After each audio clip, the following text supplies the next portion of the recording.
అంబేద్కర్ కోనసీమ జిల్లా రాజోలు మండలం ఐసీడీఎస్ కార్యాలయం ఎదుట అంగన్వాడీలో ఆందోళన చేపట్టారు. గత 43 రోజులుగా అంగన్వాడీ వర్కర్లు చేస్తున్న సమ్మెను భగ్నం చేసేందుకు ప్రభుత్వం అన్ని రకాలుగా ప్రయత్నం చేస్తుందని యూనియన్ నాయకులు ఆగ్రహం వ్యక్తం చేశారు. సూపర్వైజర్లు అనుసరిస్తున్న తీరుపై మండిపడ్డారు. ఈ మేరకు రాజోలు ఐసీడీఎస్ కార్యాలయంలో అంగన్వాడీ వర్కర్లు సూపర్వైజర్లను నిలదీశారు.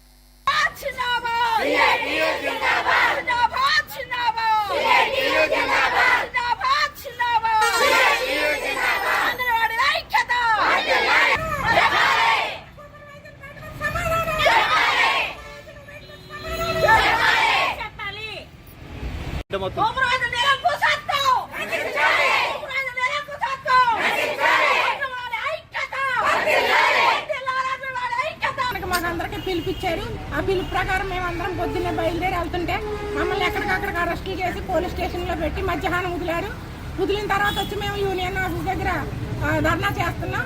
ధర్నా చేస్తుంటే కొంతమంది సూపర్వైజర్లు వాళ్ళని ఫోన్లు చేసి బెదిరించి ఈ వేళ ఆయన అవ్వకపోతే మీ ఉద్యోగాలు ఉండవని భయభ్రాంతులను చేసి దొంగసాటుగా ఆఫీస్ దగ్గరకు వచ్చిన వాళ్ళని మేము ఎదుర్కొనమ్మా, మనం అందరం ఐక్యంగా పోరాడాలి, ఇన్ని రోజులు పోరాడాం కదా అని మేము వాళ్ళని అడ్డుకుంటే వాళ్ళని తీసుకుని వెళ్ళి ఎక్కడో రోడ్డు మీద పక్కదారి లేవు.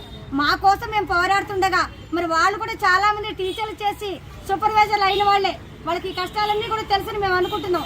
అందుకని వాళ్ళందరూ కూడా మాతో సహకరించాలని, ఇక్కడి నుంచి ఎటువంటి బలవంత జాయినింగ్ ఆర్డర్లు తీసుకోకూడదని మరి మేమందరం కూడా ఈ రకంగా